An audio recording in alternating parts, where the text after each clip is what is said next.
Hello and welcome back to another episode of Critical Reactions with your host Bryan. We're going to continue on with this week's theme of jazzy drumming outside of jazz. Kind of a vague theme, but one that I'm hoping to find some interesting drum work in it. I mentioned yesterday that I kind of don't have high expectations for it. It's kind of difficult to find jazz drumming anywhere outside of jazz, so as long as the drumming is interesting this week and a little different than what we would normally get in the realm of whatever genre we're looking at, which I'm going to say I'm pretty sure we're doing all rock and metal this week, so as long as the drumming's a little different and kind of jazzy, I'm going to be cool with it. But again, like I said, I don't have high expectations for this one. Whatever we get, we get.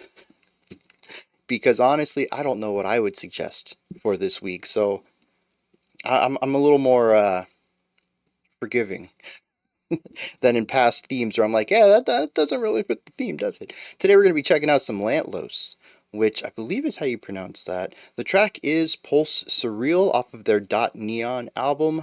Let's see what they're bringing to the table today.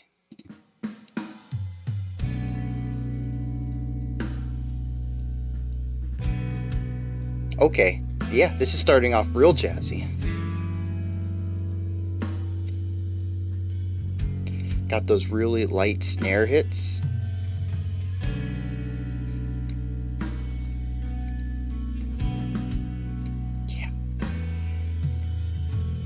Yeah, so jazz drumming usually emphasizes cymbal work over snare and tom and bass. Also, I thought we were getting black metal here, but this isn't black metal at all. This is gorgeous.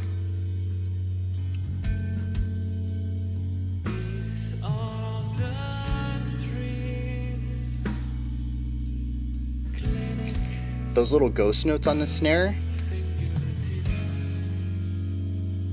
Right here.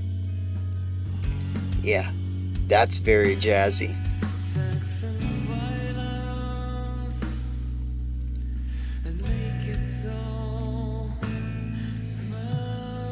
And while we are getting like 4 to 5 snare hits per 4-bar phrase, very minimal bass kick.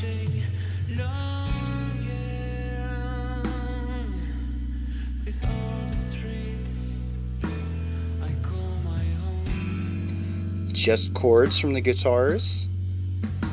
And of course, beautiful vocals on top.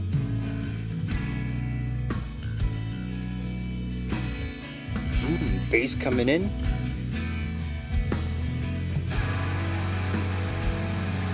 This is a black metal group, I was right.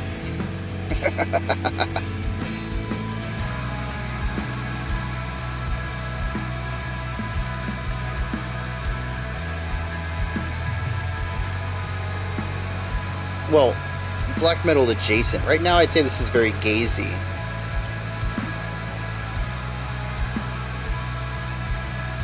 With the heavy distortion covering up of the attacks on the guitars, so it's really just the note and the texture more so than...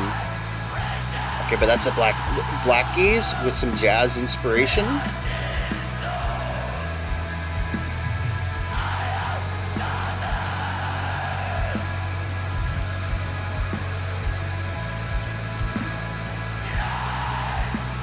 So the drums have picked up a bit more of a rock feel here, with the syncopated.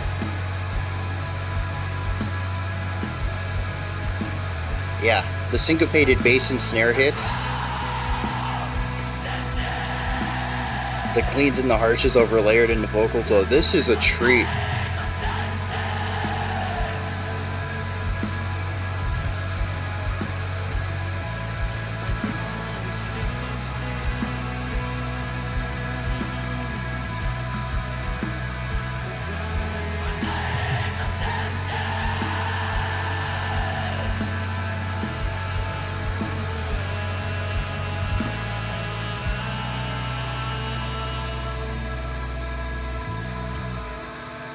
Still getting that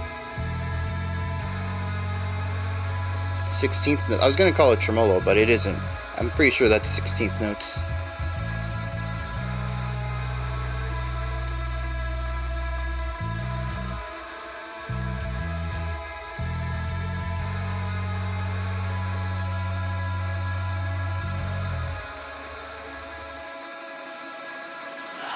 allowing the bass to fade out there so it's just the drums and the guitars before diving into this.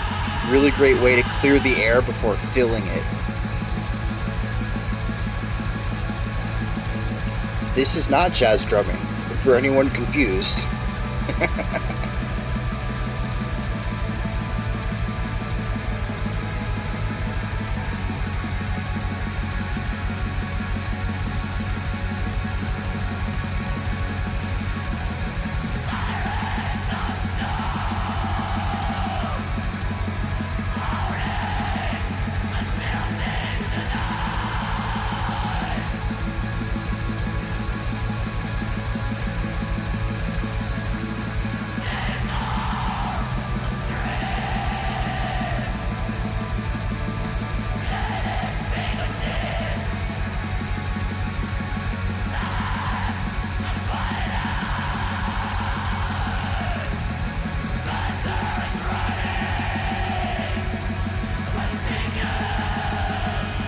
Oh, it's a different kind of cleans.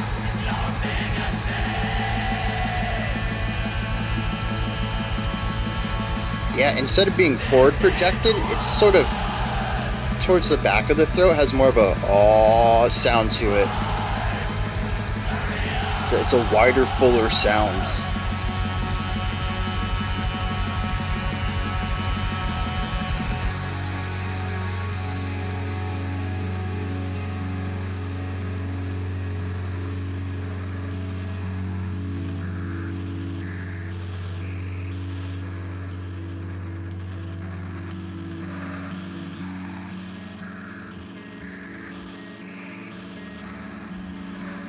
Got a little bit of chord shaping here. Kind of going over the chord. Playing it note by note rather than all at once. Yeah. Dude, the clean sound with the distorted. Interesting.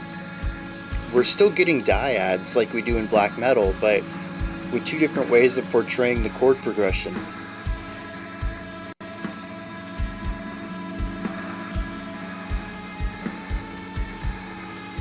Yeah, a little syncopated idea with the hi-hat.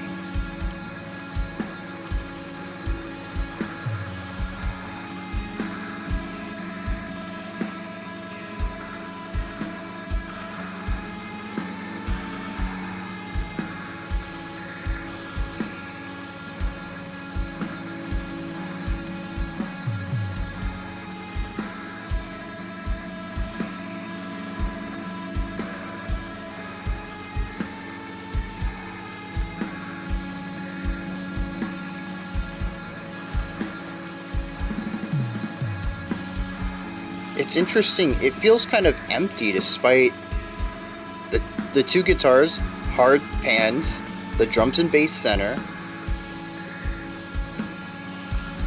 Volume's maxed out, you see that over there on the left. Well, okay, volume's not maxed out. We're about 10% under full, other than those snare accents.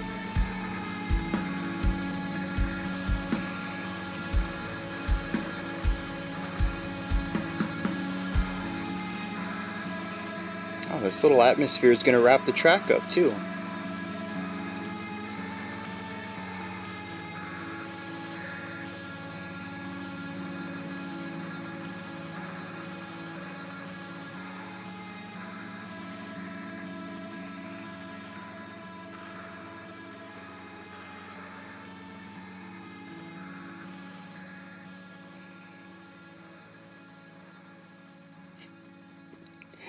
Oh, geez, that was good. It's funny because next week, for those who don't know, we're going to be checking out the good black metal.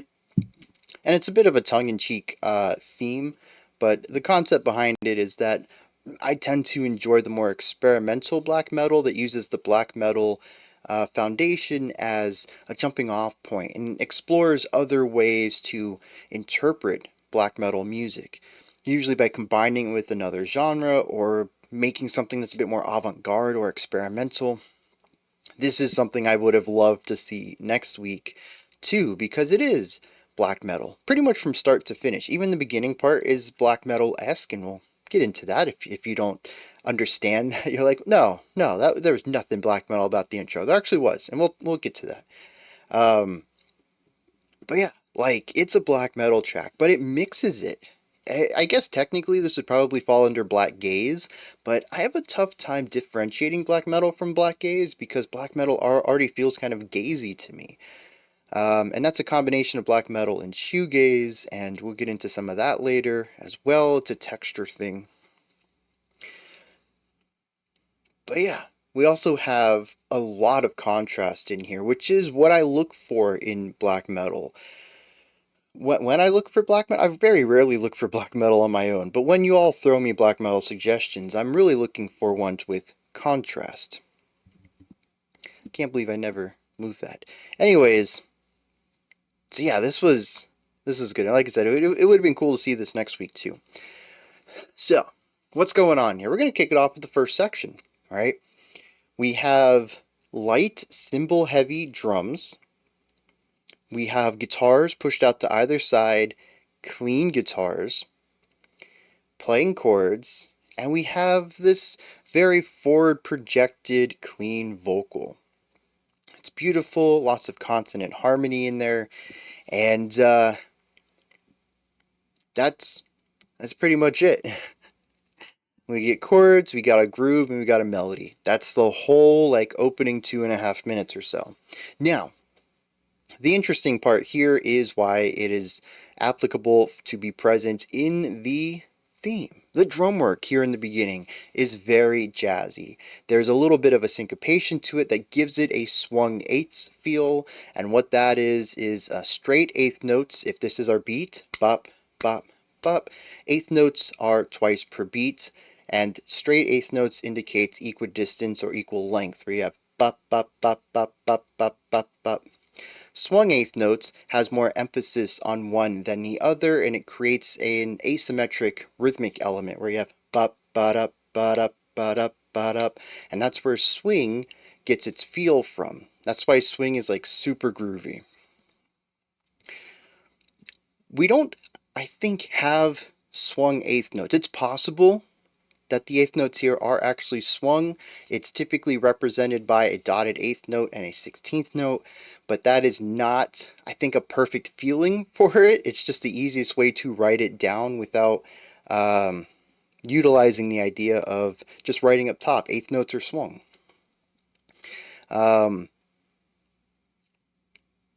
But what I'm getting at here is that we do have syncopation in here, but given the speed, it's difficult to feel if it's swung or not. There is a syncopation though, and I think honestly that's all that matters here.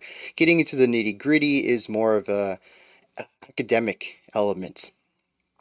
All you really need to know is that there is syncopation in the rhythm, and syncopation is just a variety of rhythmic lengths. If everything is dot dot dot dot dot dot dot dot dot dot, that's not syncopation. That's rigid. That's static. Syncopation is when you have a lot of different rhythmic elements, or a lot of different rhythmic lengths, in order to create things that are groovier, or it's kind of tough to describe syncopation. It's just less static in the rhythmic element. And we do have that there, and we do have the cymbal heavy focus. There is a lot of ride cymbal in here. There's some hi-hat. There is no bass kick whatsoever. There is very limited tom use. I think I maybe heard 4 or 5 tom hits throughout the entire, like, 1.5 to 2 minute section there at the beginning. There is a lot of snare work, but a lot of it is lighter too. We may have 5 or 6 hits per 4-bar phrase, but only like 2 or 3 of them are going to be accented. The other ones are the ghost notes, those little those really light hits. And they're always utilized for syncopation, played on the off beat or the beat or the section between 2 beats to create that rhythmic pulse.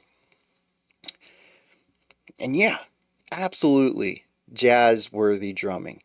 It is a little rockish. There's more snare than I think you would normally see, especially with those heavy accents. But otherwise, I mean, it's like 70-80% jazz style right there.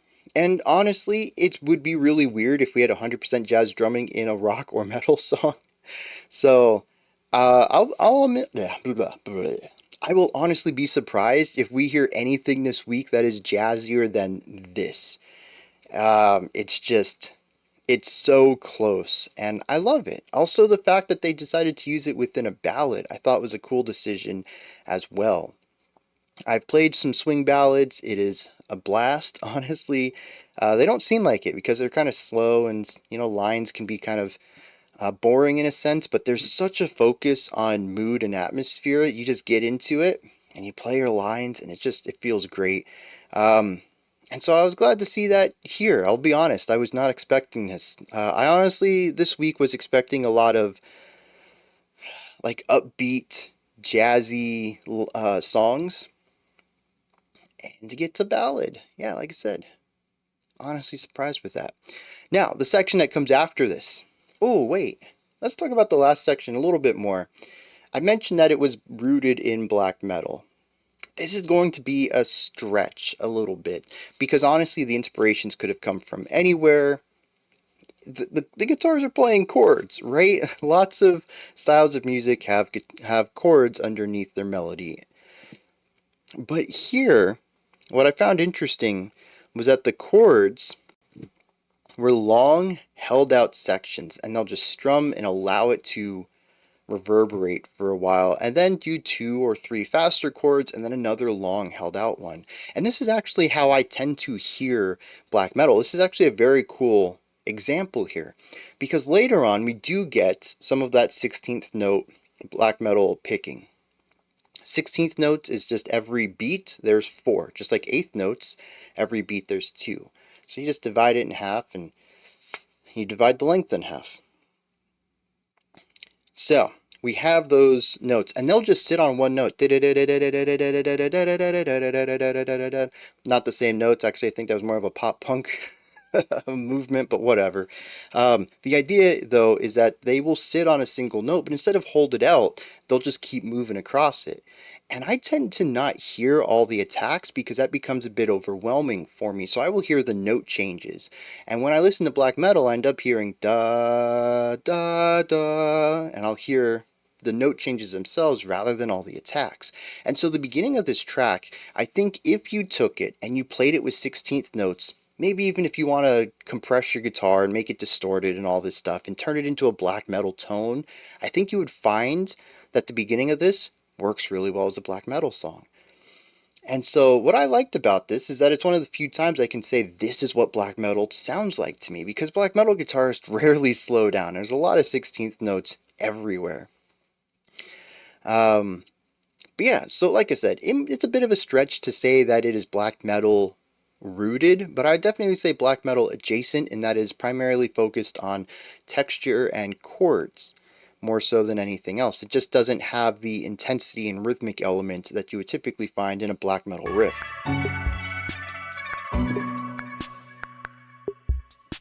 What?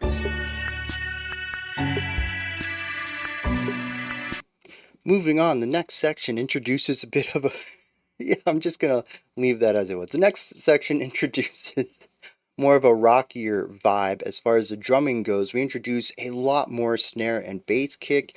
We actually use them in a syncopated manner of boom, ka, boom, ka, boom, boom, ka. And we create this varying weighted rhythmic element between the two of them, where the snare accent is always on 2 and 4, and the bass kick can hit in a variety of places. 1, the and of 1, the and of 2, 3. There's all sorts of places where it hits, and by varying that up, you create this groovy rhythmic syncopation.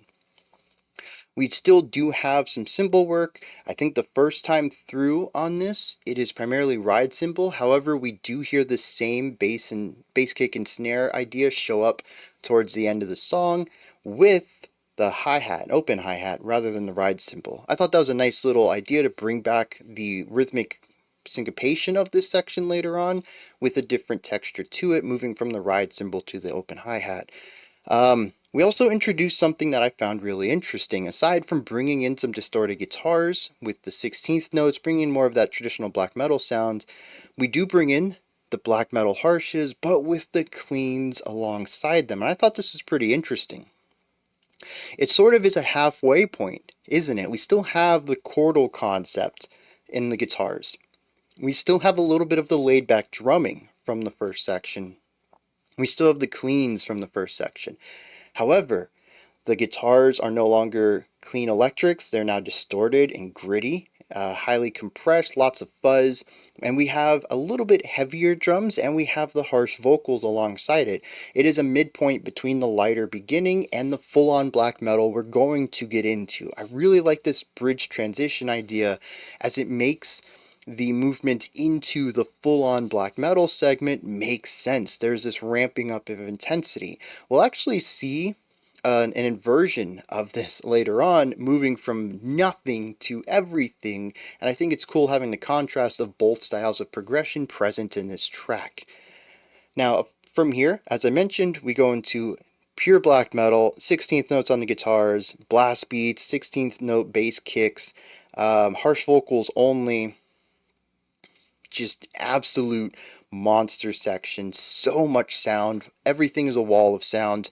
And what I love about this too is that it's ramping up in intensity, but also in how much space the song takes up. We're now filling up this sound sphere where once before it was rather empty.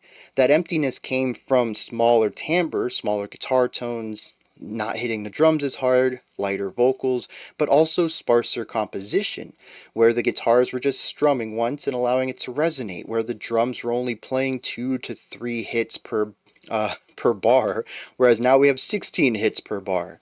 There's a lot of ways that we've begun to ramp up the intensity through volume, composition, production, all sorts of things, and now we are at the peak. And what I loved about this is by the end of it, we've started to strip ideas away. The guitars have been removed. Actually, I can't remember. The vocals had been removed. The drums were still present. I think the guitars were still there, but they were super quiet. And even the bass gets removed until we have just the light guitars and the drums, I think. And this is basically our zero. We have nothing in the lower pitch range. The drums are center, but they're very light. The guitars, again, I can't remember if the guitars got removed, but if not, they were light off to the sides. There's basically a lot of empty space where sound could be fit in on a production level. And we go from this, basically the lowest bass line we can create while still playing music, back to the black metal, just filling the sound out entirely. And it is a harsh transition that I think is earned because it creates this ebb and flow.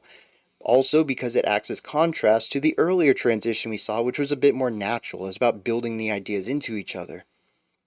And hopefully even, there might be something in the lyrics that allude to this type of movement where the natural movement makes sense narratively at one point, but a harsh transition jumping from two extremes makes sense in another part of the lyrics. I think that would be cool too. I'm not expecting it, but I'm just a huge fan when everything just lines up really well in my art. And then from there we have the atmospheric outro, which I was just going to pass on. I'm like, yeah, it's just the atmospheric outro. But I want to talk about this real quick because I thought this was very cool as well. This atmospheric outro pulls back some of the lighter drumming.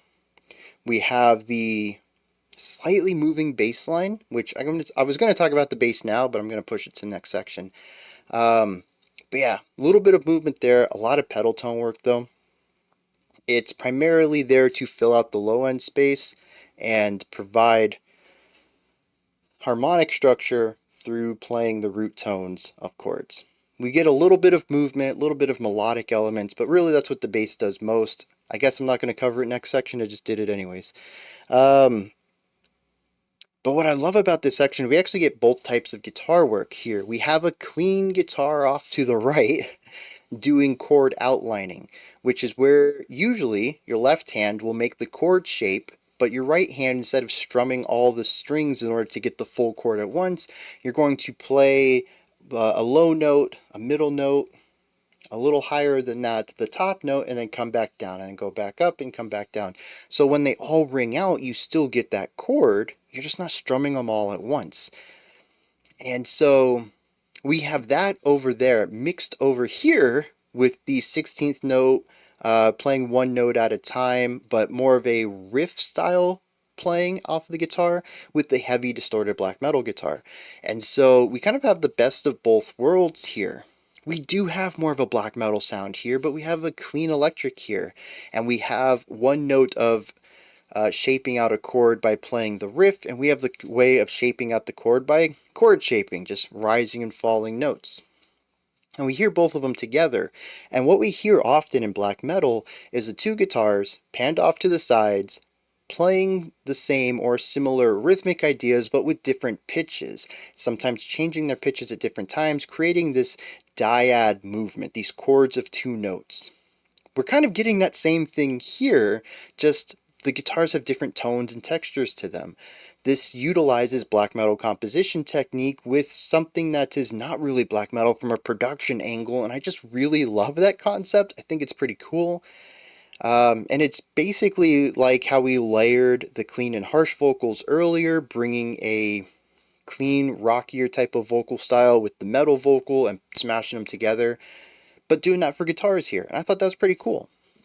And so we end up with a song that's kind of a best of both worlds. It does hit those peaks that black metal does really well, but that's not because it wants to be a black metal song. It's because that is the type of contrast they're aiming for against the cleaner sound that they explore in other places.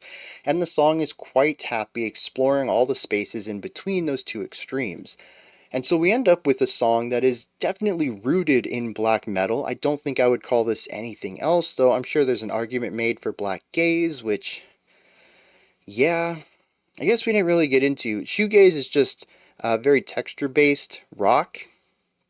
Lots of distortion and compression and effects put on the guitar so that you can play 16th note ideas without hearing the picking, that really sharp attack to it, and you just kind of get the notes themselves and the wall of sound, which we had in here and black metal also does. So yeah, like I said, maybe there's an argument for blackgaze, but that's also definitely rooted in black metal. So what I was getting at, though, is this is definitely a black metal song, but there's so much more to it. And I love that progressive element of saying, what if we pair black metal with this, or with that, or with that? And it's not just about jumping between the two extremes, it's about finding where they overlap in the Venn diagram, seeing what's similar between them, and using that to explore that little nook between the two circles in the Venn diagram, and finding out what kind of music exists there. And so we get this kind of jazz fusion, rock, black metal stuff, and it's very cool. Let me hit some lyrics on this, and we'll see what's going on there. Alright, there's really only two stanzas here. We have an A, B, and then a return to the A with a slightly different ending to it. It speaks to me about somebody who is a bit fragmented, disoriented in ways, but also exploring and feeling some extreme emotions as well. I think a lot of this it describes a place, but I think it's more so describing how they feel within and their inner world, so to speak. The first stanza says, Hyren of souls, howling and piercing the night. These are the streets. Clinic fingertips, sex and violence, a naked soul smashed apart, yearning, searching, longing. These are the streets I call my home. So this is where he feels most comfortable, most protected, possibly, is a place of sex and violence, howls piercing the night. But I think it also speaks to, again, the shattered part. He says a naked soul smashed apart. And it's this fracturing of within. I don't know what that might mean. It could be that somebody hurt them and they are now in a more vulnerable state. It could be a mental fragmentation. I'm not quite sure. It doesn't really go into it yet.